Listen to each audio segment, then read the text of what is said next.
안녕하십니까. 다음 세션 진행하도록 하겠습니다.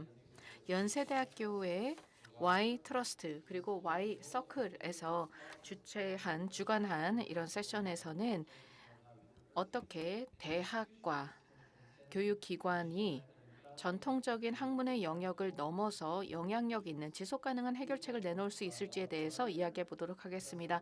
좌장님을 모시도록 하겠습니다. 연세대학교의 이원용 교수님이십니다. 연사분들을 소개해 주시겠습니다. 예, 안녕하십니까 여러분.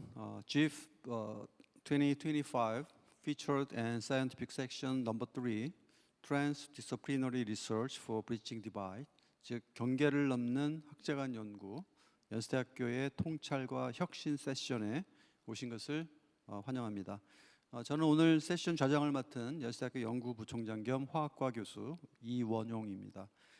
올해 GIF의 주제인 실천의 시간, 지속 가능한 미래를 위한 경계 허물기는 연구와 정책 그리고 실천 간의 경계를 허물고 협력적이고 포용적인 해결책을 모색한다는 점을 강조하고 있습니다. 오늘 세션에서는 연세대학교 초학제 융복합 연구기획사업 일명 프로젝트 Y에 선정된 대표 연구 사업단인 연세 트러스트와 Y 서클을 중심으로 사회적 격차 해소, 기후변화 대응을 위한 융복합 연구와 혁신 사례를 소개하고자 합니다. 연세 트러스트와 Y 서클은 각기 다른 분야의 학문적 경계를 넘어 사회가 직면한 난제 해결에 도전하는 연구를 수행하는 연세대학교의 대표적인 융복합 연구 프로젝트입니다. 오늘 함께 하실 두 분의 연사님을 소개해 드리겠습니다. 먼저 안신기 원장님은 연세대학교 글로벌 사회공헌원 원장이시며 연세 트러스트 사업단장으로 활동하고 계십니다. 사회적 불평등과 격차를 해소하기 위한 포용적이고 혁신적인 연구 및 실천적 해결책을 연구하고 계십니다. 두 번째로는 우리 이태동 교수님은 연세대학교 정치외교학과 교수이시면서 Y서클 사업단장으로 활동하고 계십니다. 기후변화 대응 및 지속가능한 도시발전을 위한 학제간 연구와 교육을 주도하고 계십니다. 오늘 세션을 통해서 학제간 연구가 사회적, 환경적 문제 해결에 어떻게 기여할 수 있는지를 깊이 있게 논의하고 지속가능한 미래를 위한 협력 방안을 모색하는 의미 있는 시간이 되기를 바랍니다. 그럼 첫 번째 발표를 시작하도록 하겠습니다. 첫 번째 발표는 안신기 원장님께서 진행해 주시겠는데요. 교수님께서는 아까 말씀드렸듯이 연세대학교 글로벌 사회공헌원 원장이시자 연세 트러스트 사업단장이십니다. 사회적 불평등을 해소하고 포용적 사회를 구축하기 위한 학제 간 연구와 실천 전략을 이끌고 계십니다. 디지털 격차, 자원 분배, 젠더 불평등 등의 문제를 해결하기 위한 연구와 함께 실천적 접근을 진행하고 계시면서 의료 윤리를 위한 LLM 챗봇 개발, 세대 간 트라우마 연구 등 다양한 프로젝트를 수행하고 계십니다. 오늘 발표에서는 연세 트러스트가 수행 중인 연구 프로젝트와 학문적 연구가 실제 사회 문제 해결로 연결되는 과정에 대해서 말씀해 주실 예정입니다. 그럼 안신기 교수님을 큰 박수로 모시겠습니다. 감사합니다. 이런 자리에 오게 되면 항상 그 좋은 점을 많이 부각해서 소개를 해주셔서 또 그런 책임감을 좀 느낍니다. 사실 연구가 얼마나 그 전문가들의 영역인가 하는 생각을 하게 되기 쉬워서 오늘 여러분들하고 같이 나누는 이 짧은 시간 동안에는 우리가 왜 이렇게 빠르게 변화하는 세상에서 마주하고 있는 문제를 그냥 놔둘 수는 없는가, 또 혹은 그냥 놔둬서는 어떤 손해를 보고 있는가 하는 그런 점들에 같이 착안해서 말씀을 좀 나눴으면 합니다. 지금 앞에 이제 숫자를 보고 계신데요. 매일 5,858억이라는 어마어마한 금액의 재정을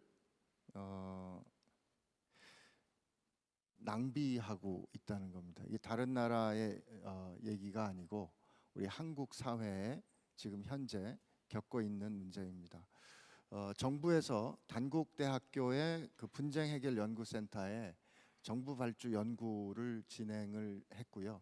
이게 이제 사회적 갈등과 그 갈등으로 인한 비용 추계에 관련한 첫 번째 국책 연구입니다. 그 전에 뭐 삼성경제연구소에서 보고가 되긴 했습니다만, 그래서 이분들이 지난 10년이 넘는 시간들을 통해서 한국 사회가 사회적 갈등으로 인해서 얼마만큼의 비용을 치르고 있는가, 값을 치르고 있는가를 추계를 해보았습니다. 근데 여러분 보시는 것처럼 우리가 정치적인 이념이나 갈등 때문에 엄청난 비용을 치르고 있고, 그다음에 노동이나 계층 문제로 인한 이런 비용을 치르고 있고, 그 값을 일정한 조건을 가진 지표들에 의해서 산출을 해보니까 얼마냐면 그 연구 기간 전체를 평균해 보니까 해마다 213조 200억 원을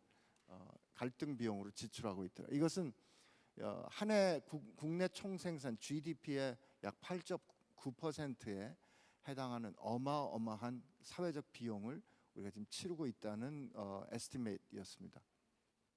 근데 저게 우리가 요즘 뭐 워낙 조조하니까 그 별로 그게 와닿지 않다가 제가 계산을 해보니까 하루에 5,858억 원을 갈등 비용으로 지출하는 시간을 우리가 살고 있다면 그 문제는 해결되어야 하거나 아니면 적어도 지금보다는 좀 더 나은 단계로 나아가야 하는 우리 절박한 필요에 있다고 생각합니다.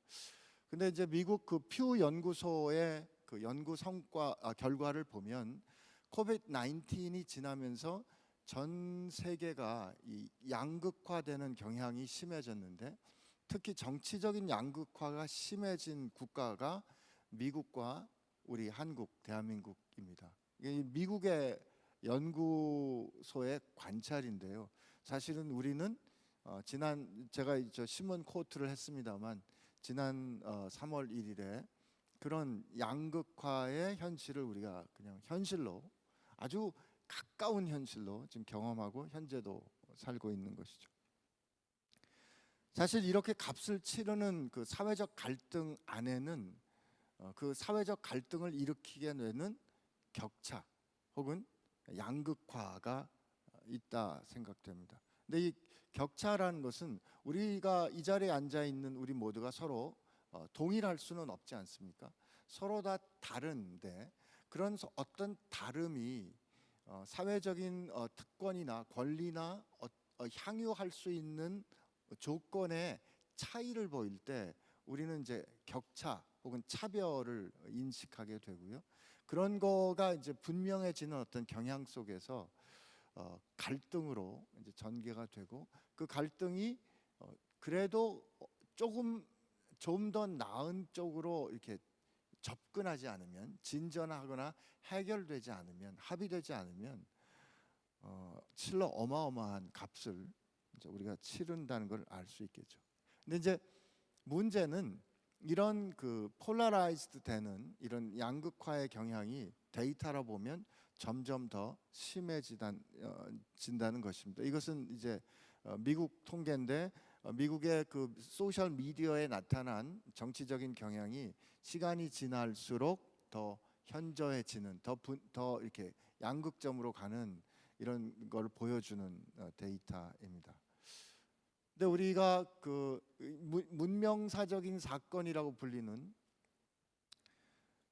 이 토마스 프리드만인가 하는 사람이 그 코비드 19이 한참 진행할 때 그 뉴욕 타임즈의 오피니언을 쓰면서 우리 인류는 어쩌면 새로운 BC와 AC를 가진 것 같다. 그래서 역사적으로 왜 안노 도미니 비포 크라이스트 이렇게 표현하다가 탈종교적인 표현으로 before common era, after common era, 그래서 BC, AC 이렇게 쓰는데 이제 우리는 before corona, after corona라고 불러야 할지 모르겠다 하는 그러니까 문명사적인 충격을 준 사건을 이제 경험했다라고 얘기하는데, 실제로 한국 사회도 코비드 19이 지나가고 난 다음에 소위 소득이 높은 상위 계층은 더 소득이 더 증가하고, 하위 20%에 해당하는 계층은 더 경제적인 상황이 나빠지는, 그래서 교육, 또 건강, 또 교육 접근성, 이런 다양한 면에서 그 격차가 더 심해지는 여러 가지 면에서 우리 K 컬처, K 푸드, K 팝 이런 얘기 합니다만, 이런 K 쉐이프드 리커버리를 보이고 있다 하는 이런 관찰도 우리에게 이제 보고되고 있습니다. 이 K 쉐이프드 리커버리가 되고 있다는 것은 우리의 리커버리가 양극화의 경향과 함께 진행되고 있다는 것이고, 그렇게 됐을 때는 이런 다양한 사회 측면에서 해결해야 할 갈등이나 또 해결해야 할 긴장이 같이 증가하는 것이라는 것을 생각해야 하는 것이죠. 그래서 이런 거에 관련된 연구들이 나오고는 있습니다. 이게 나오고는 있지만, 이런 연구들이 정말 이렇게 아까 우리 오늘 오전에 있었던 이창용 또 김영 총재님과의 대화에서 우리 윤동섭 총장님께서 참 사회 문제가 복잡한데 이 복잡한 거를 위해서 우리가 우선적으로 해야 될 어떤 정책이 있다면 뭐라고 말씀하시겠습니까? 했을 때 이창용 총재님께서 답하시기를, 그것을 우선 이거를 하면 사회 문제가 다 해결됩니다라고 말할 수 있는 솔루션은 쉽지 않을 것 같습니다. 이렇게 말씀하셨던 기억이 납니다. 사실 이런 양극화의 문제는 매우 복잡하게 얽혀 있기 때문에 그 얽혀 있는 것들을 어떻게 해결할 건가 하는 접근에는 매우 다학제적인 다양한 전문가가 모이는 그런 노력과 토론이 필요합니다. 또 한 가지는 제가 이것은 이제 문제를 구성하는 영역이 이제 이게 양극화가 일어나는 영역이라고 할 때 그게 매우 다양하다는 것이고요.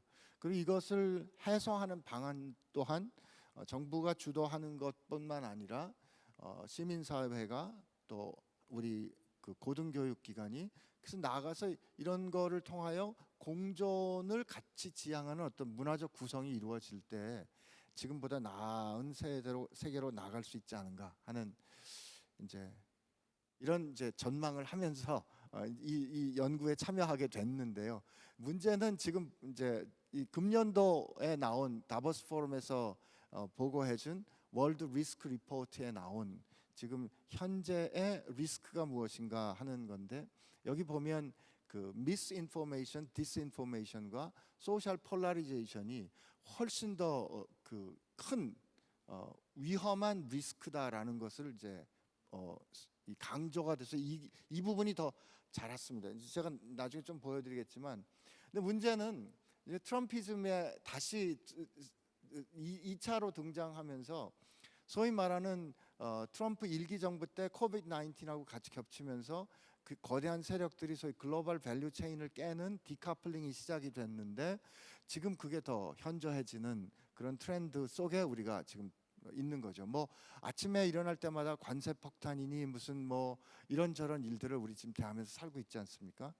근데 이제 이런 세상을 사는데 저희가 그러면 어떻게 서로 연결할 것인가 하는 문제에서 제가 조금 이제 그 얘기를 달리해서 데이터가 주는 어떤 그 시사점이 뭔가를 좀 말씀드리고자 합니다.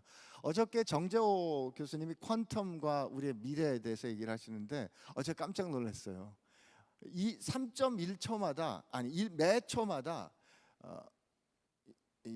제가 저 죄송합니다. 단위를 뒤집었습니다. 그러니까 저게 맞는 것 같습니다. 그래서, 그러니까 저렇게 데이터를 보니까 너무 이게 문제가 심각하구나 하는 게 이렇게 확 와닿는 거예요. 그리고 하루에 5천 부총장님 저게 어느 정도 우리 연세대학교 한 해 연구비가 어느 정도 될까요? 5,858억 원은 매우 큰 돈이고요. 우리 연세대학교가 지난해 그 연구비가 정부 민간으로부터 수주한 연구비가 5,800억입니다. 그러니까 우리 연세대학교의 1년 연구비에 해당되는 비용이 사회적 비용으로 사회적 비용으로 매일 소진되고 있다는 거죠.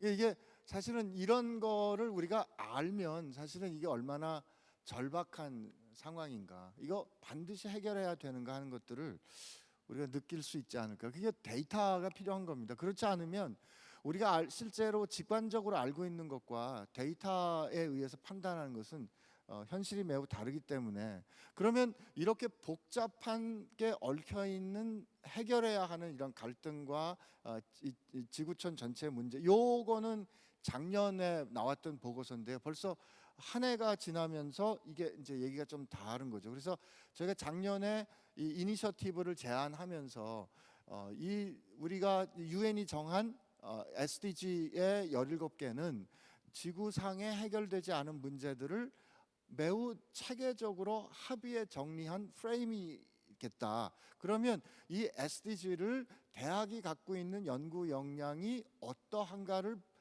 해석할 수 있는 프레임으로 보면 어떨까 하는 그런 이제 생각을 가지게 됐고요.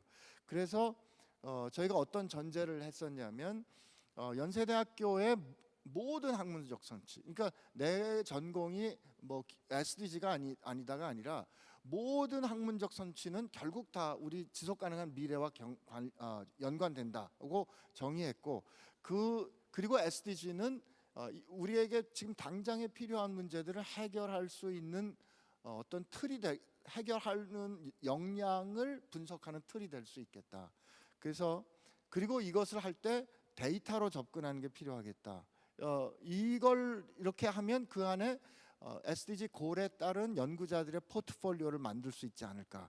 그래서 이제 그런 거를 가지고 우리 저 사회공헌원 펠로우로 계신 이기현 교수님이 연세대학교의 지난 2010년부터 2023년간 스코프스에 등재된 아티클 약 8만 5천 개를 AI와 딥러닝, 라지 랭귀지 모델을 통해서 이것을 SDG에 따른 프레임으로 분석을 해봤습니다. 그래서 지금 여기 보시는 게 지금 그 여러 가지 색깔로 다팅된 게 우리 연세대학교에서 만들어낸 지적 산출문인데, 그게 SDG와 어떤 연관을 갖고 있는가를 제일 가까우면 1, 상관이 없으면 0으로 해서 쭉 매핑을 했을 때, 저는 이걸 보면서 이게 녹색이 Good Health and Well-being이거든요. 3번인데 이게 우리 연세대학교의 히스토리컬 아이덴티티가 여기서도 나오는구나. 이게 연과 세가 저렇게 만났는데 Good Health and Well-being과 관련된 저 46%의 절반은 메디컬 사이드에서 나오는 거고요. 절반은 우리 저 생명공학 파트에서 나오는 거여서 저런 것들을 통해서 연세대학교가 갖고 있는 매우 독특한 연구 역량, 이 포트폴리오는 무엇일까, 이런 것을 이제 찾아보게 됐고, 요거를 학교에 제안을 했습니다.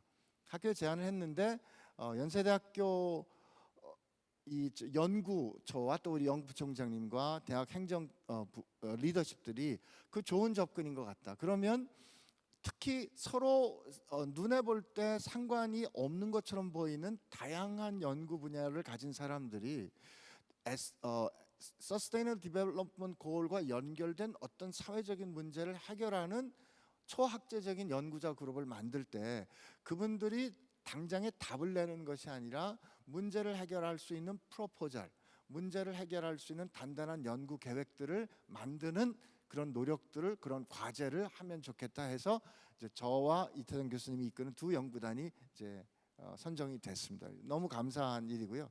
근데 이 문제의 연결성이라는 게 어떻게 실제로 우리 가운데 실제하는 건 제가 조금 더 말씀을 드리면, 지금 이게 좀 스코프를 크게 하면 세계적인 문제인데요. 이 아프리카 지역과 이 아시아, 특히 서남아시아 지역을 중심으로 하루에 2.15불 가지고 사는 절대빈곤, 저 때는 아마 1.9불이나 1불 정도였을 겁니다. 저 문제가 큰 거를 이렇게 확대한 지도거든요. 그 다음에 HIV가 많은 지역입니다. 그 다음에 아동 노동이 많은 지역이고, 그 다음에 문맹인 젊은 여성들, 그리고 그렇기 때문에 10대 임신과 또 학교에 가지 않은 여성, 이런 문제는 서로 다른데 제가 좀 빠르게 보여드리면 이게 느낌이 오시겠지만 지도의 패턴은 매우 유사하거든요. 그러니까 매우 다양한 문제가 서로 연결돼 있다는 것을 이렇게 볼 수 있습니다. 그렇기 때문에 이렇다면 10대 임신을 하고 그거로 인해서 좀 전에 우리 아프리카 지역에 대한 것도 봤지만 모성 사망률과 또 여성 문맹률과 엄마가 아이들을 제대로 보호하지 못하니까 아이들이 노동하는 것과 아이들의 사망률이나 이런 것들이 사실은 각각 다른 문제인 것 같지만 매우 복합적으로 연결이 돼 있기 때문에 이런 것의 어떤 문제들이 복잡하지만 우리가 창의적인 어떤 해결책을 제시할 때 워먼 임파워먼트가 어쩌면 이 체인 전체에도 영향을 줄 수 있겠다 이런 생각을 이제 하게 되는 겁니다. 그래서 저희 사업단은 그 초학제적인 성격을 강조하면서 서스테이너블한 그 투마로우를 위해서는 우리 공동체가 지속 가능한 회복 탄력성이 있는 리질리언트 커뮤니티가 돼야 되겠다. 특히 격차의 문제를 좀 다뤘으면 좋겠다 해서 아까 저 부총장님께 소개해 주신 데이터 사이언스를 하시는 분부터 또 인문학자까지 같이 모이는 그런 사업단을 구성하게 됐습니다. 그래서 이게 어떤 영역에 그 연관이 있는가 하는 것은 지금 저희가 매핑을 해보면 꼭 어느 한 고을에만 연결이 있다고 말하는 게 아니라 SDG 다양한 영역에 연결이 됩니다. 근데 저희가 이거를 그 사업단 신청을 할 때 하고 나서 이번에 그 글로벌 리스크 리포트를 보니까 미스인포메이션, 디스인포메이션 하는 이 소위 소통과 관련된 게 매우 급하고 심각한 문제로 다보스 포럼에서 보고 있더라고요. 물론 이제 지정학적인 컨프런테이션이나 하는 이런 문제들도 있습니다만, 근데 저희가 어쩌면 이거를 알고 한 건 아닌데 저희 인포메이션과 관련된 그런 연구들을 진행하는 것이 특히 이번 우리가 국내 특수한 정치적인 상황을 겪으면서도 그런 면에서 굉장히 의미 있는 일이다 이렇게 생각을 합니다.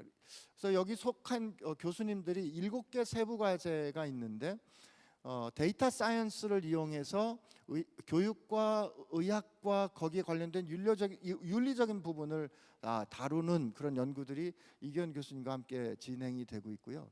그다음에 이제 김용찬 교수님께서 이끌어 주시는 그런 지속 가능한 도시를 공동체를 이루기 위해서 미디어들이 소위 커뮤니케이션을 할 때 의견이 서로 다르다고 할 때 의견이 서로 다른 것을 차이점을 줄이는 그 디퍼런스 리덕션 하는 스토리텔링을 할 건가 아니면 차이점을 인정을 하되 그 디퍼런스를 매니징하는 스토리텔링을 할 건가 하는 이런 연구하고 계신데 그게 뭐 중요하겠나 싶지만 지금 미디어 환경을 생각해 보면 전 매우 중요하고 시의적절한 연구라고 생각이 됩니다. 그다음에 이제 이 디지털 격차, 디지털이 얼마나 큰 권력이 될 수 있는가는 유발 하라리도 과거에 무슨 자산을 모으는 거는 엄청난 스페이스가 필요하지만 데이터를 집중해서 가지는 거는 스페이스가 많이 필요하지 않기 때문에 데이터 권력이 가질 수 있는 위험성은 그 어느 때보다 크다라고 얘기하는데 이 데이터에 접근할 수 있고 데이터의 기준을 정하는가에 따라서 사회적 격차가 확 심해질 건데 그런 부분에서 디지털 디스패리티를 어떻게 극복할 것인가 하는 연구들을 제가 진행하고 있습니다. 그 다음에 저희가 모신 분들 중에 또 한 다른 분들은 인문학적인 환경에서 문학 작품에서 드러나는 격차는 그럼 어떠한가를 지금 보시는 연구자가 진행되고 있고요. 이번에 연구 그룹에 오시면서 전혀 몰랐다가 연구 그룹 안에 들어오셔서 우리가 이제 이거에 대해서 연구를 새로 해봅시다. 그래서 AI와 인간 공감에 대한 연구를 새롭게 이제 제안을 하면서 학교로부터 연구비를 받게 된 분들도 계시고, 그 다음에 워낙은 청소년들의 정신 건강을 케어하기 위해서 연구자 그룹들이 만들어지셨는데 작년에 있었던 그 공항의 큰 사고가 사회적 트라우마가 임산부들에게 미치는 영향을 연구하는, 그러니까 좀 그게 무슨 상관이 있을까 생각이 되지만 상당히 연구가 이렇게 새롭게 확장이 되는 이제 그런 경험들 하고 있고요. 그 다음에 이제 또 재미난 연구는 저희가 이거를 목적하는 바는 7세부 과제인데 앞으로 연세대학교 제가 5분 앞으로 2, 3분 안에 끝내겠습니다. 죄송합니다. 그 연세대학교가 갖고 있는 사회적 자원이 다른 적절한 컨텍스트에서 사용됐을 때 한국에서 사용되는 것보다 훨씬 큰 사회적 가치를 가질 수 있겠다. 그래서 소셜 리소스 뱅크라는 거를 지금 진행하고 있습니다. 그거는 우리가 갖고 있는 자산을 맥락에 맞게 사용이 됐을 때 그 자산의 가치는 훨씬 배가 된다. 이제 뭐 그런 거고요. 이 사례들은 그래서 이제 제 마지막 슬라이드인데 사실 저희가 이 연구를 해보면서 이제 갖게 되는 챌린지는 이제 1년 가까이 되고 있는데 연결되는 거는 저절로 되는 건 아니더라고요. 그러니까 의도를 가지고 서로 이야기하고 커뮤니케이션 해야 하는데 각각의 전문 분야의 자기만의 문법을 가지고 하는 그게 너무 익숙해 있기 때문에 다른 영역이 어떤 생각과 문법을 갖는가를 통합하는 인티그레이션 리터러시가 필요한 게 아닌가. 근데 그걸 보니까 아포피니아라는 말을 갖고 설명을 했더라고요. 그러니까 의미가 없는 것과 같은 것이 서로 연결할 수 있는, 연결시키는 경향이 무엇인가. 근데 그렇게 연결시키려고 노력할 때 왜 연결이 안 되는가 하는 갭을 발견하고 그 갭을 채우려는 노력이 그걸 통해서 전에 없었던 새로운 창의적인 접근들이 나올 수 있지 않을까, 그런 생각을 하고 있습니다. 네, 감사합니다. 네, 감사합니다. 하실 말씀이 많으신데 시간을 짧게 배정해드려서 죄송합니다. 오늘 SDG 관련된 연세 트러스트 활동 많이 말씀해 주셨는데요. 지금 말씀하신 이런 내용들이 우리 연세대학교가 종합대학으로서 연구 중심 대학으로서 좀 지향해야 될 그런 방향이 아닌가 싶습니다. 다행히도 우리 연세대학교는 그동안 SDG 관련해서 많은 활동을 해왔고 그 결과 여러분들도 뭐 언론을 통해서 보셨겠지만 우리 연세대학교가 THE에서 임팩트 랭킹이라고 하는 게 있는데 거기서 세계 11위로 아주 매우 우수한 평가를 받고 있습니다. 이게 이제 우리 두 분이 리드하시는 이런 연구 그룹들이 크게 기여했다라고 생각을 합니다. 다시 한번 큰 박수 부탁드리도록 하겠습니다. 자, 그럼 이제 두 번째 연사분 모시도록 하겠습니다. 이태동 교수님께서 발표해 주시겠는데요. 이태동 교수님은 아까 말씀드린 것처럼 우리 연세대학교 정치외교학과 교수이자 Y서클 사업단장으로 활동하시면서 기후변화 대응을 위한 학제간 연구를 진행하고 계십니다. Y서클 역시 연세대학교 초학제 융복합 연구기획사업 일명 프로젝트 Y 연구 사업단의 이제 하나로 이제 선정된 이제 프로젝트고요. 기후 변화가 도시, 경제, 사회 시스템에 미치는 영향을 분석하고 그 해결책을 모색하는 연구를 수행하고 계십니다.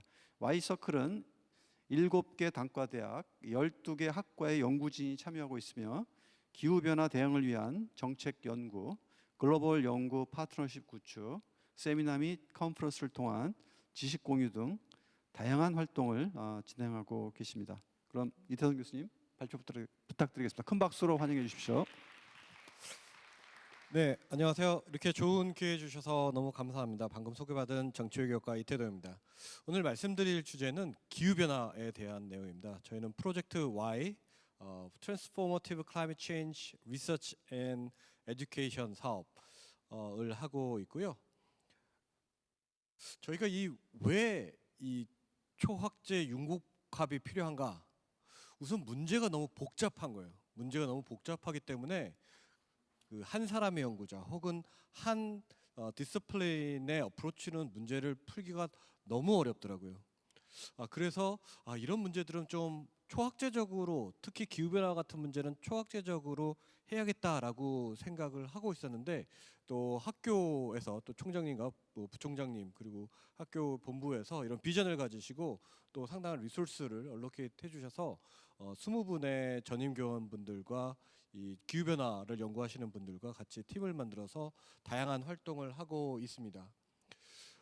결국 대학이 해야 되는 것은 이런 복잡한 문제에 대한 연구 그리고 교육, 아웃리치를 통해서 문제를 해결할 수 있는 방안들을 사회에 제시하는 그것이 바로 소셜 임팩트, 대학의 임팩트가 아닌가 생각하고 그것이 바로 우리 연세대학교가 지향해야 되는 바가 아닌가라는 생각을 합니다. 클라이밋 체인지 얘기를 좀 하겠습니다. 뭐 다들 대부분 아시겠지만 작년에 LA에서 산불이 났습니다. 근데 우리나라에서 난 게 아니어서 약간 강 건너 불구경 하듯이 생각하실 수도 있는데 얼마나 탄 줄 아세요? 그 피해 면적이? 네, 서울의 4분의 1 정도의 면적이 탔습니다. 근데 서울 면적 잘 모르시죠? 아시나요? 서울 면적? 네, 나중에 다 까먹어도 서울 면적은 아셔도 좋을 것 같아요. 서울 면적은 약 600제곱킬로미터 정도 돼요. 그러니까 그 올림픽대로 이렇게 쭉 동서로 30km, 동부 서부 이렇게 하면 남북으로 20km 해갖고 한 물론 직사각형은 아니지만 600제곱킬로미터 정도 됩니다. 그 중에 4분의 1 정도가 탄 거예요. 생각을 해보세요. 그냥 상상입니다. 지금 이 100주년 기념관 요 홀이 탔다고 생각을 해보세요. 난리가 나겠죠. 다 대피를 해야 되고, 그렇죠? 그리고 우리 학교 이게 신촌 캠퍼스가 제가 알기로는 10제곱킬로미터 정도 되는데, 한 그것보다 훨씬 더 큰 서울의 4분의 1 크기가 탄 거예요. 피해액이 약 70조에서 에스티메이션에 따라 다른데 우리나라의 1년의 예산이 약 700조 좀 안 됩니다. 10% 우리나라 예산의 10%가 산불로 인해서 타게 된 거예요. 근데 LA뿐만 아니고 그 전에 있었던 캐나다에서의 산불이 6개월, 7개월 동안 났거든요. 그래서 탄 면적이 13제곱킬로미터인데요. 그게 130만 제곱킬로미터인데 그 우리나라보다 큰 면적이 탄 거예요. 호주도 마찬가지고요. 그러니까 전 세계 곳곳에 불이 나고 있습니다. 가장 중요한 원인은 기후 변화이고요. 그냥 단순히 작은 지역에 불이 나는 게 아니고 불이 나고 있고 그것이 불과 같이 딱 보이는 것도 있지만 너무 크로닉하게 되고 있기 때문에 또 알기 힘든 그런 문제이기도 합니다. 그래서 2050년, 2100년의 문제가 아니라 지금 벌어지고 있는 문제고요. 모든 곳에서 좀 다른 방식으로 이 기후 위기를 겪는 그런 문제라고 할 수 있습니다. 그렇기 때문에 여기에 대해서 상당히 긴급한 그런 대응이 필요하고 특히 연구와 교육, 아웃리치들을 통한 리스폰스가 상당히 필요하다라고 할 수 있습니다. 그런데 이게 쉽지가 않아요. 쉽지가 않은 이유가 뭐 카본 뉴트럴리티, 탄소 중립, 넷제로 말은 그럴듯하잖아요. 저희가 2030년까지 저희가 한국이 7억 톤 정도의 온실가스를 매년 배출을 하는데 그 중에 40%를 2030년까지 줄여야 합니다. 뭐 할 수 있겠지라고 생각하실 수 있지만 여러분 다이어트 해보셨죠? 저 항상 하거든요. 내일부터. 오늘은 잘 안 하고 내일부터 항상 하는데 여러분 몸무게 10kg 10% 빼보셨어요? 20% 빼보셨어요? 그러면 독한 X 이렇게 되잖아요. 40%를 빼는 거예요. 근데 왜 그게 힘드냐면 너무 익숙한 거죠. 맛있는 것도 많고. 그렇기 때문에 이 줄인다라는 게 특히 포슬 퓨얼, 그러니까 화석 연료가 되게 쓰기 쉽고 나름 지금의 그 구조로 돼 있기 때문에 되게 빠져나오기 힘들어요. 맛있는 라면 같은 거예요. 끊기가 힘든 거죠. 그래서 이런 챌린지들이 너무 많습니다. 그렇다고 해서 그냥 가만히 있어야 되냐? 그렇진 않다라는 거죠. 연구와 교육을 통해서 이 문제, 이 초학제적인 문제로 초학제적인 문제에 대해서 초학제적으로 대응할 필요가 있다라는 겁니다. 특히 그렇기 때문에 국제적인 협력도 상당히 중요하고요. 또 국내적으로도 중요하고요. 또 교육적인 것들도 되게 중요한, 그래서 다양한 분야가 같이 협동해서 문제에 대응해야 되는 그런 문제라고 할 수 있습니다. 그래서 저희가 해야 되는 그 솔루션은 우리 대학의 본연의 가치, 본연의 활동을 바탕으로 이 문제에 대응하자는 것이죠. 즉 연구, 어떻게 하면 같이 연구를 해서 이 문제에 대한 기후변화 문제에 대한 솔루션을 제시할 수 있을까? 어떻게 하면 학생들을 잘 교육해서 이 문제에 대해서 관심을 가지고 그냥 이게 중요하니까 해가 아니고 일자리를 통해서 자기 잡을 통해서 돈도 벌고 또 자기 일도 하면서 환경과 기후변화를 해결하는 그런 방식이 무엇인가? 그러면 그게 녹색 일자리까지 연결이 돼야 되거든요. 근데 이게 우리 한국 연세대만의 문제가 아니고 한국만의 문제가 아니기 때문에 글로벌리 아웃리치를 하고 글로벌리 콜라보레이션을 해야 된다라고 하는 게 되게 중요한 요소라고 할 수 있습니다. 그래서 저희 미션은 Interdisciplinary Research and Education 네트워크입니다. 그 네트워크를 통해서 구체적으로 기후변화, 에너지, 그리고 기후 적응과 관련된 R&D 프로젝트에 같이 참여해서 솔루션들을 제공하고요. 또 그 연구와 교육을 통해서 연세대학교가 다른 분야, 부총장님께서 이 소셜 임팩트에서 세계 10위라고 하셨지만 다른 분야도 그렇고 클라이밋 체인지 분야에서 이 클라이밋 체인지 인터디스플리너리 리서치 에듀케이션 잘하는 데는 연세대학교구나 라고 하는 것들을 이제 만들려고 하는 겁니다. 그걸 위해서 연세 그 Y서클 그 트랜스포머티브 전환적인 기후 연구 교육 사업단은 크게 4가지 세부 과제를 잡았습니다. 그것은 이제 기후 변화에 대응하기 위한 4분야와 맞닿아 있습니다. 거기에 따라서 교수님들을 초학제적으로 융복합적으로 구성을 했습니다. 첫 번째가 미티게이션입니다. 미티게이션이라 하면 그린하우스 가스 에미션을 줄이는 거죠. 두 번째는 이미 기후변화가 진행이 되기 때문에 어댑테이션, 적응을 해야 되는 문제가 있습니다. 그리고 이런 것이 결국 국제협력을 통해서 이루어지게 되기 때문에 국제협력 부분이 있고요.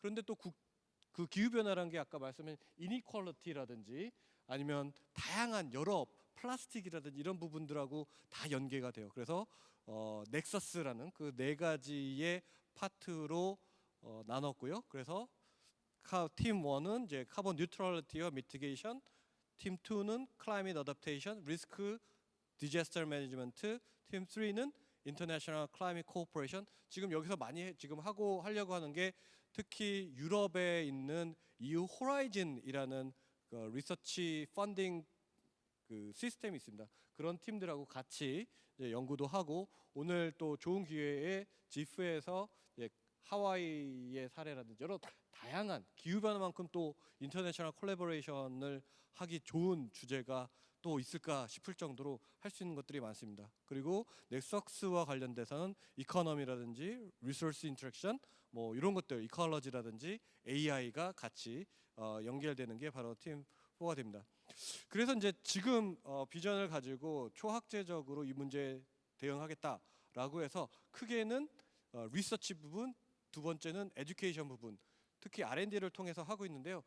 저희가 2024년 10월부터 시작해서 지금 6개월 정도 됐습니다. 그래서 지난 12월, 1월, 2월 동안에 저희 이 팀들에서 쓴 기후변화 관련된 R&D가 아직 된 건 아니고 지금 막 리뷰 중인데요. 한 160억 정도의 규모의 R&D, 그러니까 50억짜리 규모 2개, 60억짜리 하나를 이제 지원을 했습니다. 그게 되게 재미있었던 경험인데요. 그러니까 하나 이제 IAM이라는 Integrated Assessment Model이라는 그런 경제학적인 방법론이 있는데요. 그걸 통해서 사실 2주밖에 없었어요, 저희가. 근데 누가 뭘 하는지 안 거예요. 20분들이 이분이 뭘 하고 그래서 PI가 딱 잡고 경제학을 해서 IMA로 데이터 컬렉션 하는데 거기서 식량 부분은 누가 하고 에너지 부분은 누가 하고 뭐 건물 부분은 누가 하고 AI는 누가 하고 저는 이제 법 정책을 맡아서 그런 식으로 그게 한 60억 정도 규모의 R&D 프로젝트를 거의 한 2주 만에 그렇다고 막 날림으로 쓴 건 아닙니다. 열심히 썼는데 뭘 하시고 어떻게 접근하는지 아시니까 그런 식으로 준비를 한 거예요. 또 다른 예로 취약계층 그 이니퀄리티랑 관련돼서 취약계층이 기후 변화에 가장 힘든 분이 많아요. 누가 제일 취약할까요? 어떤 계층이? 여러분들 생각하기에 여러분들은 그래도 좀 여기 계시면 좀 젊고 뭐 그래도 좀 난데 나이 드신 분들, 모빌리티 떨어지고 그죠? 그런 분들이 많이 어렵고요. 또 중요한 아주 취약한 분들이 배달하시는 분들. 그런 분들을 위해서 기후 적응과 관련된 리빙랩을 어떻게 설계해서 그런 데이터들을 어떻게 AI로 모아서 그분들한테 좋은 솔루션을 제시할까? 저는 대학이 해야 되는 일들은 이렇게 R&D 같은 것들을 통해서 실제로 세상에 조금이라도 도움이 되고 세상을 지속 가능하게 만드는 솔루션들을 계속 제시하는 게 중요하다고 생각을 합니다. 이런 것들을 통해서 저희 워크숍을 해서 거의 다 참여하셨어요. 그래서 우선은 알아야 돼요. 이분이 뭘 하는지, 어떻게 접근하시고 뭘 하시는지 알아야 돼서 그런 워크숍들 진행하고 그 인터내셔널 포럼 그 각각 세부 과제별로 넥서스 포럼, R&D 포럼, 인터내셔널 포럼이라는 걸 합니다. 그래서 인터내셔널 포럼은 이후 호라이즌을 하시는 분들을 부르기도 하고 뭐 하와이에서 이런 걸 하시는 분들을 부르기도 하고 그러니까 왜냐면 씨레벨 라이즈 때문에 와이키키 막 좀 있으면 다 잠기겠더라고요. 그런 큰 문제들이 있는데 우리나라 제주나 해운대도 비슷한 문제들이 있을 수 있기 때문에 그런 문제에 대한 인터내셔널 포럼들을 하고 여러 다양한 페이퍼들을 같이 뭐 이걸 통해서 페이퍼를 한다라기보다 이분들이 이런 연구를 하는구나. 저희가 뉴스레터를 매달 다 모아서 이렇게 하거든요. 뭘 했는지. 그러면 이런 부분들을 내가 몰랐는데 이분이 그럼 또 사이트도 하게 되고 서로의 연구에 대해서 깊게 알게 되는 그런 게 되고 또 다른 연구 센터와 함께 콜라보레이티브 리서치 워크숍들을 하고 컨퍼런스와 뉴스레터와 이런 것들을 계속 아카이빙합니다. 또 한 가지 저희가 또 하는 게 뭐냐면 1년 동안의 R&D 그 프로포절이 RFP가 나오는 그 칼렌더를 만들었어요. 그리고 매주 아이리스나 그런 데를 들어가 가지고 어떤 우리랑 관련된 기후 변화, 적응, 뭐 에너지 또 저희 그 교수님들의 엑스퍼티스가 있으니까 그런 것들이 딱 넣으면 이제 팀들이 싹 모여서 그 R&D 프로포절을 쓰고 그렇게 되는 거죠. 그래서 아카이빙을 하고 있습니다. 그렇게 돼야지 또 저희뿐만 아니고 나중에 기후 변화 연구하시는 분들이 이런 트렌드들이 있었고 이런 것들이 지금 그 교육과 연구에서 되게 중요하게 생각되는구나 라고 하는 거고요. 거의 매달 한두 차례씩 계속 프레젠테이션을 하고 이 지프에서 온 것도 너무 좋은 기회인데 그 연세대학교에서는 프로젝트 와인 두 팀만 지금 하고 있어요. 안신기 교수님 연세 트러스트하고 와이서클 저희 기후 변화 이니퀄리티 요 SDG 쪽이 두 팀이 하고 있는데 서로 같이 논의하는 그런 시간을 갖고 있습니다. 특히 R&D 포럼이 되게 중요한데요. 그러니까 R&D를 매니지하는 기관들이 있습니다. 뭐 과기부도 그렇고 환경부도 그렇고 그런 분들이 어떻게 매니지하고 어떤 트렌드가 있는지를 잘 듣는 그런 포럼들을 하고 있고 그 프로포절 계속되고 있고 뭐 지금 뭐 그런 식으로 해서 1년 정도 뭐 있으면은 이제 호라이즌도 지금 준비를 하고 있어요. 이 호라이즌 같은 경우도 이제 그 뭐 아시는 분은 아시겠지만 저희가 파트너가 돼서 한국이 파트너가 돼서 참여를 할 수 있습니다. 그렇기 때문에 저희 그 글로벌 리서치의 아웃리치를 좀 늘리고 콜라보레이션 늘리기 위해서 그런 역할들을 하고 있습니다. 결국은 기후 변화라는 주제에 있어서 정말 그 연세대학교가 그 비전을 가지고 이 서포트를 해주시는 덕분에 이 분야를 선도할 수 있는 그런 초석들이 만들어지는 게 아닌가. 근데 그분들이 모여서 실질적인 연구와 교육과 아웃리치와 글로벌 코퍼레이션을 한다면은 약간 어느 정도는 약간이나마 기후 변화 문제에 대학의 본연의 역할들을 하면서 기여할 수 있지 않을까라고 생각을 합니다. 네, 마치겠습니다. 네, 이재동 교수님 감사합니다.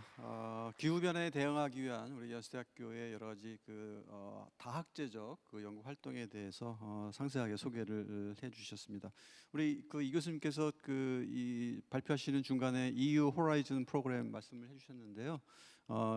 금년 2025년부터 우리나라가 EU 호라이즌 프로그램 굉장히 연구 굉장히 큰 펀딩 프로그램인데 거기에 우리나라가 준회원국 어소시에이트 컨트리로 우리가 가입을 했습니다. 그래서 우리가 거기서 많은 연구비를 받을 수 있기 때문에 여러분들 EU 호라이즌에 관심을 많이 가져주시고 연세대학교에서 연세대학교 연구처에 이런 거 서포트해주는 부서를 또 신설을 했습니다. 그래서 관심 많이 가져주시고 그 EU 호라이즌 코어를 한번 계속적으로 좀 모니터링을 좀 해주시기 부탁드리겠습니다. 두 분 이제 발표를 이제 들었는데요. 이제 두 분께서 이제 말씀해주신 내용들을 이렇게 쭉 들어보면 지금 모든 어느 국가 어느 지역에서든 발생하는 이런 문제들이 특히 이제 두 분 말씀하신 그런 문제들은 더더욱 그런데 이런 문제들이 어느 한 국가 어느 한 지역에만 한정된 문제가 아니라 지금의 세상은 모두 다 아주 웰 커넥트 되어 있는 이런 사회이기 때문에 이게 글로벌한 문제로 이제 다 되는 것 같습니다. 그래서 아까 우리 두 분 교수님께서 말씀하신 내용 중에서 요새 하나의 문제를 하나의 학문 영역, 한 사람, 한 국가가 해결할 수 있는 것이 아니고 전체적으로 글로벌리 협력을 통해서 이게 이런 문제들을 이제 풀어 나가야 되겠다라는 이런 이제 말씀을 좀 해주신 걸로 이렇게 이해가 됩니다. 자, 그러면 이제 질문과 이제 토론하는 시간을 갖도록 하겠습니다. 제가 먼저 한 질문을 좀 하고 이 청중분들께 질문을 좀 받도록 하겠습니다. 지금 우리가 인터디스플리너리 리서치를 얘기를 하고 있는데요.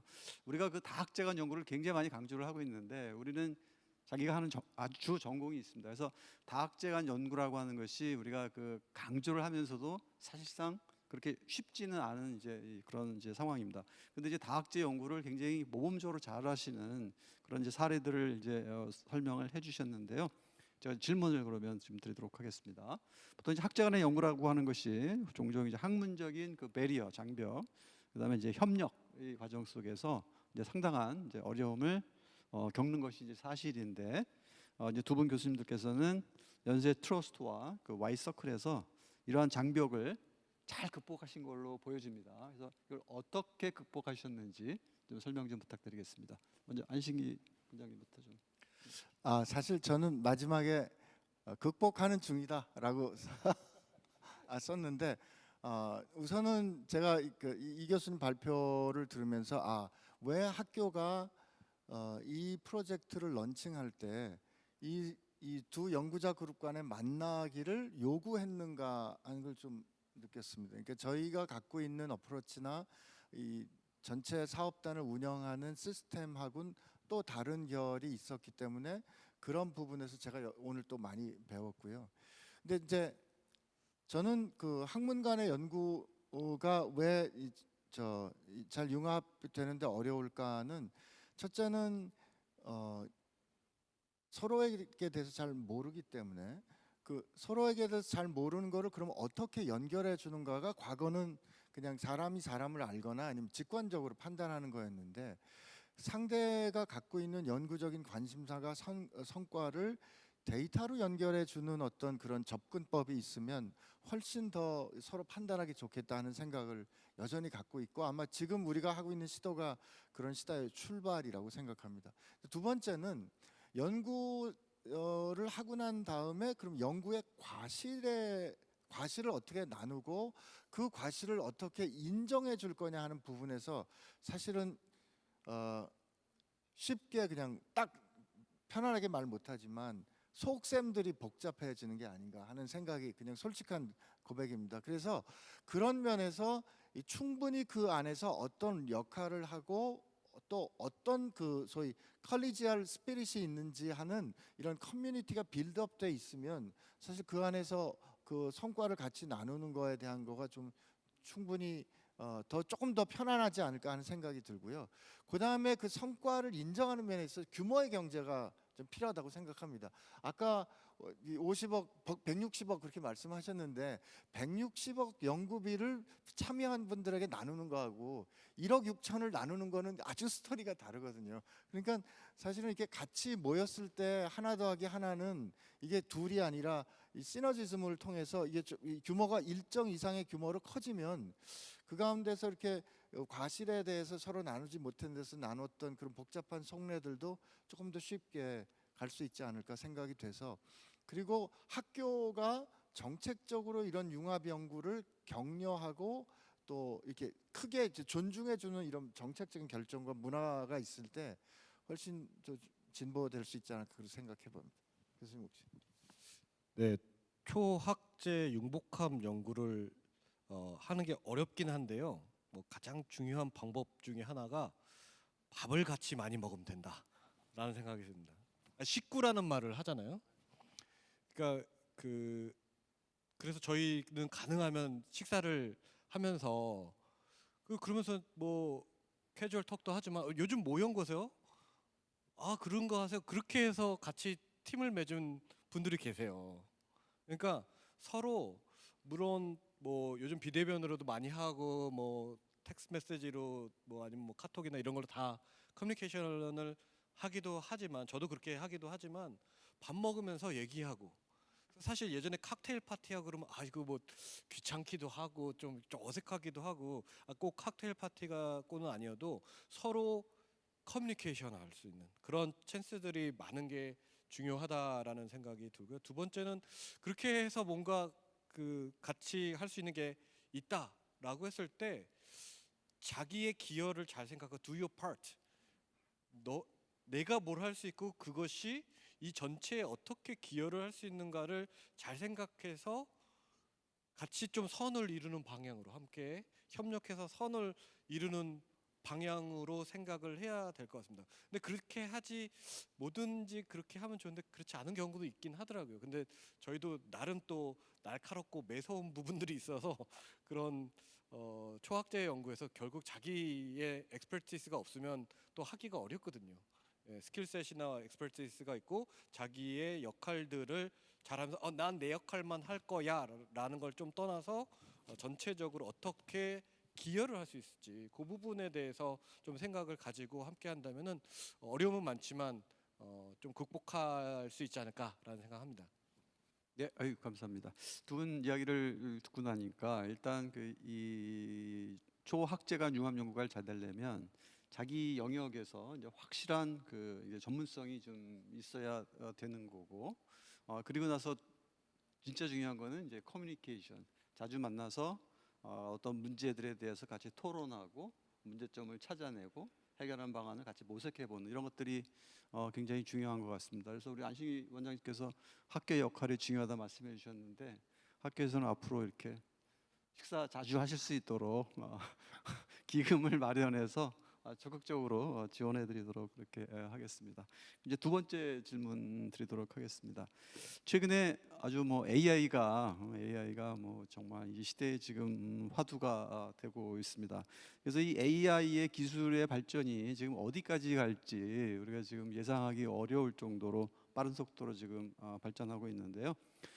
이 AI 기술 발전이 지금 우리 두 분께서 발표해 주신 이 내용에 이제 사회적 격차 해소, 그다음 기후 변화 이런 연구에 어떻게 이게 연구에 도움이 될지 한번 의견을 한번 좀 주시기 부탁드리겠습니다.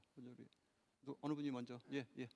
네, 아까 제가 말씀드린 R&D에서 RFP 자체에서도 그렇고 AI가 요즘 안 끼면 안 되더라고요. 그래서 정말 저는 뭐 AI 전문가는 아닌데 다행히 저희 팀에 그런 걸 하는 분들이 계셔서 보니까 안신기 교수님께서 말씀하셨듯이 저희가 다루는 데이터의 종류가 다양하고 상당히 양이 커요.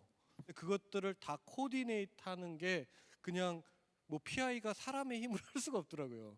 데이터 포인트도 많고 스케일도 다르고 근데 그런 것들을 어떻게 코디네이트 할지 라고 하는 부분에 있어서의 데이터 컬렉션 그리고 처리 그리고 그것들을 바탕으로 한 어떤 솔루션의 제시 이런 부분에 있어서 사람이 다 하기 힘든 부분들을 AI로 좀 구현을 하기를 바라고 그런 방향으로 R&D도 가고 있는 것 같습니다.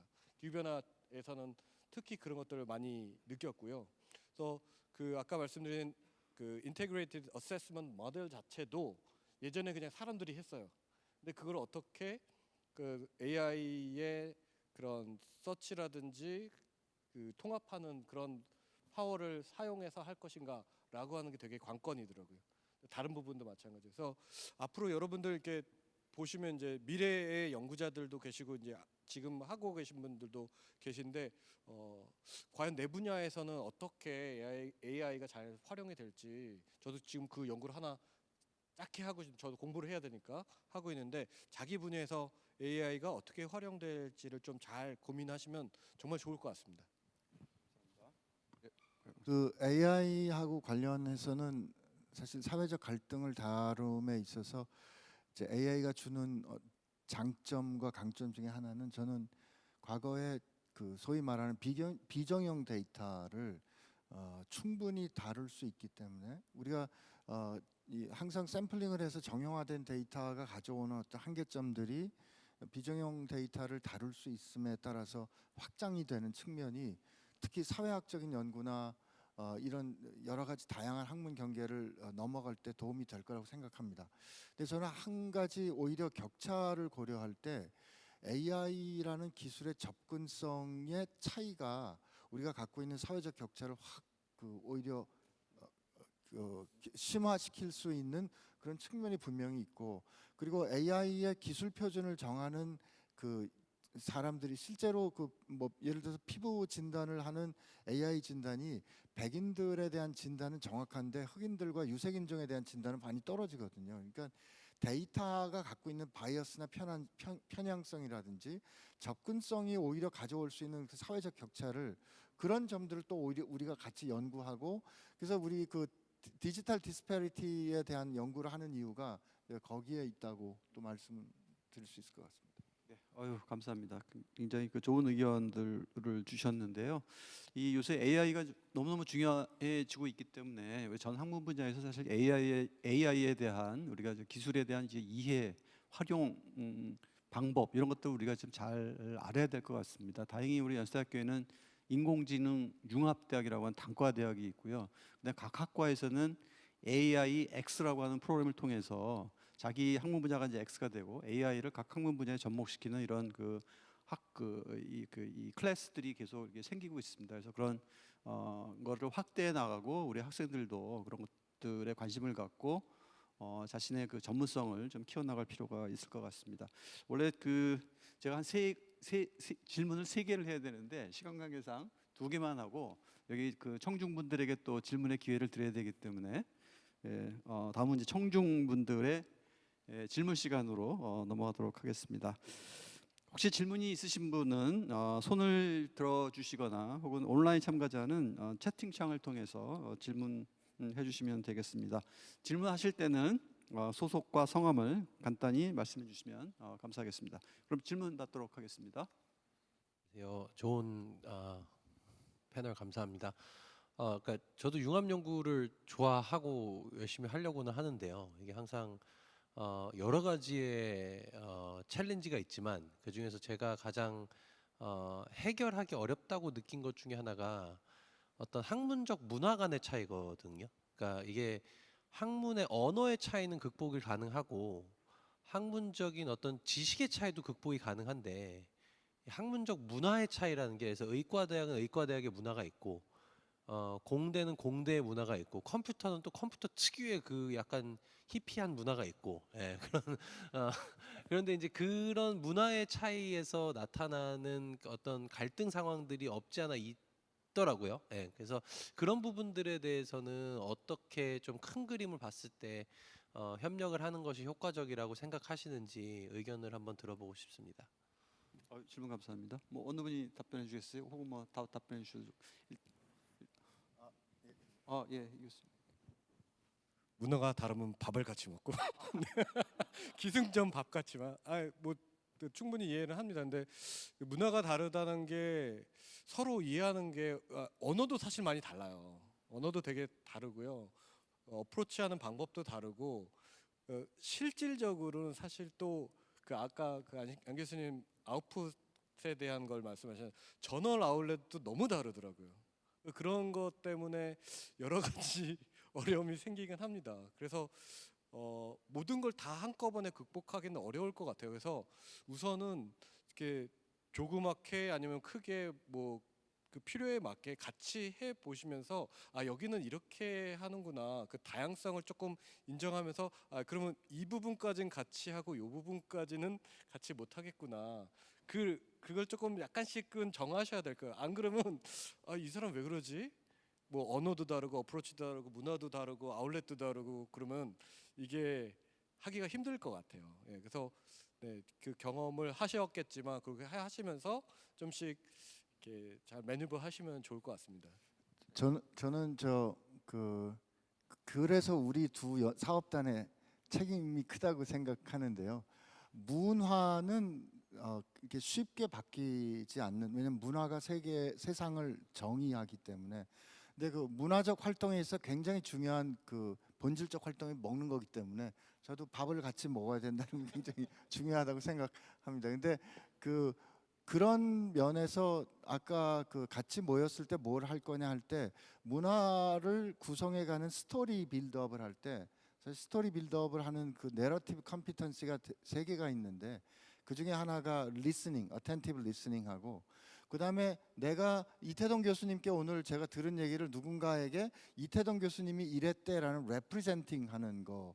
그러니까 리스닝, 어텐티브 리스닝하고 레프리젠팅 하는 중에 서로 어필리에이트 될 수 있는 것 같거든요. 근데 그런 그 내러티브가 우리 사업단을 통해서 좀 이렇게 잘 이렇게 성공이 되면 그 성공 스토리가 이렇게 쭉 우리가 이렇게 소통될 때 아마 문화가 확산될 수 있지 않을까 그런 생각해 봅니다. 두 분 뭐 아주 좋으신 답변 감사드려요. 결국은 식사하는 걸로 이렇게 귀결이 되는 것 같은데 아까도 말씀드렸지만 식사 충분히 하실 수 있도록 계속 지원해드리도록 그렇게 하겠습니다. 또 다른 한 분 질문 딱 한 분만 더 질문 받도록 그렇게 하겠습니다. 한 가지 제안 부탁해서 하나 좀 여쭙고 싶습니다. 그러니까 융합 연구를 하기 위해서는 문화라든지 또 지식에 대한 또 사용하는 용어에 대한 여러 가지 협력이 필요할 텐데요. 또 학교 차원에서는 이 융합 연구를 했을 때 제도적으로 지원할 수 있는 방안들이 있어야 될 것 같습니다. 한 예를 들면 혼자서 원래 하던 식의 연구를 한다면 백이란 힘을 들여서 백이란 아웃컴을 얻지만 융합 연구를 하면 훨씬 더 많은 시간과 에너지를 들여서 결과가 나왔을 때 n분의 1로 된다 그러면 학교 차원에서 굉장히 디스커리징할 것 같습니다. 오히려 융합 연구에 대한 제도적인 조직적인 지원이 있어야지 또 가능할 것 같은데요. 혹시 연구부총장님께서는 또 어떤 계획이 있으신지 여쭙고 싶습니다. 이 원래 저한테는 질문하시는 게 아닌데 예, 학교에서는 이 융합 연구의 중요성을 너무나 잘 인식하고 있고 우리 교수님들이 융합 연구를 하실 수 있도록 적극적으로 지원해드리려고 하는데요. 지금 이제 인사 평가에 관련된 거를 말씀을 해주셨는데 저희가 이제 그 학내 교수님들끼리 그 연구를 했을 특히 같은 과에서 연구를 했을 때는 말씀하신 대로 n분의 1로 이제 연구 성과를 인정받는 걸로 알고 있는데 의료원하고 연구 공동 연구를 했을 때 결과는 n분의 1이 아니고 온전히 100%로 그대로 이제 인정을 받고 있는데 예를 들면은 사회복지학과하고 화학과 교수님이 같이 연구를 했을 때 그 연구 성과물이 나왔을 때 그것을 각각 100% 인정을 받으면 좋을 텐데 지금은 50% 이렇게 이제 받고 있죠. 그래서 그것에 대해서는 저희가 문제점을 인식을 하고 있고 어떻게 합리적으로 바꿔나갈지에 대해서는 아직 지금 여기서 말씀드릴 단계는 아니고 그거는 발전적으로 이제 고민을 해보도록 그렇게 하겠습니다. 이제 다만 그 융합 연구가 우리 교수님들의 연구 성과뿐만이 아니라 실제 대학원생들이 학문 후속 세대들이 서로 협력을 통해서 공동 연구하는 것들을 대학원 과정서부터 경험을 좀 해야 됩니다. 그래서 저희가 지난 1년 동안 우리 연세대학교 연구 경쟁력 강화를 위해서 이제 총장님을 위원장으로 해서 저희가 거의 뭐 10여 차례 이상의 그 회의를 했습니다. 그 결과 이런 융합 연구를 활성화시키기 위해서는 각 학과에서 정하고 있는 기본 필수 이수 학점 이것을 좀 낮추는 것이 좀 필요하겠다라고 해서 내년부터는 그 낮춰서 시행할 수 있도록 지금 준비를 이제 하고 있습니다. 그렇게 되면 그 학과에서 자기 전문성을 키우기 위해서 필수 학점을 이수를 하고 필요에 의하면 아까처럼 다른 학문 분야에 대한 이해도를 높이기 위해서 다른 과 수업도 이제 많이 들어도 졸업하시는데 지장이 없도록 그렇게 해드릴 그런 예정이고요. 그다음에 이제 재정적으로는 저희가 지금 이런 그 융합 연구에 그 학교의 연구비를 많이 좀 투입을 하고 있습니다. 특히 인문사회 교수님들의 융합 연구를 위해서 저희가 10억의 연구비를 따로 또 배정을 해서 과제를 선정해서 실질적으로 좀 시작이 되고 있고요.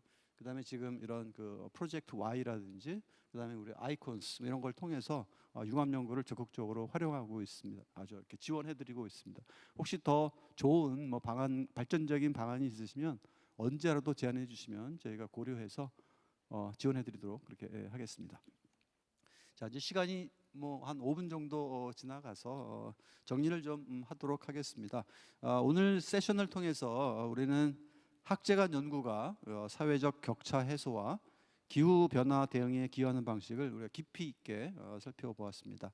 연세 트러스트는 사회적 불평등과 격차 문제를 해결하기 위한 연구와 실천적 접근을 이제 결합하면서 다양한 학문 분야를 포용적이고 지속 가능한 사회를 구축하고자 연구를 수행하신 결과를 잘 발표를 해주셔서 감사드리고요. 또 Y서클은 기후 변화 대응을 위한 연구와 정책 개발을 수행하시면서 학제간 협력을 통해 실질적인 해결책을 도출하는 것을 목표로 하는 이런 연구들을 잘 소개를 해주셨습니다. 대학뿐만이 아니라 정책 결정자 및 실무자 협력을 통해서 사회 변화를 촉진하는 중요한 역할이 실질적으로 일어나기를 희망을 해봅니다. 마지막으로 오늘 귀중한 발표와 토론을 함께해 주신 우리 안신기 교수님, 원장님, 이태동 교수님 그리고 열정적으로 참여해 주신 모든 청중 여러분들께 깊이 감사드립니다. 큰 박수 부탁드립니다. 네, 감사합니다. 이 앞으로도 GF 2025의 지속 가능한 미래를 위한 의미 있는 논의가 계속되길 바랍니다. 감사합니다.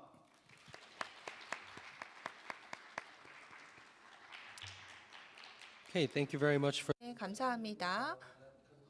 그럼 이것으로 저희의 이 세 번째 과학 세션을 끝내도록 하겠습니다. 100주년 기념관의 세 번째 과학 세션이었고요. 그러면은 이 3시 40분에 다음 세션을 시작하겠습니다. 다음 세션 주제는 글로컬라이제이션입니다.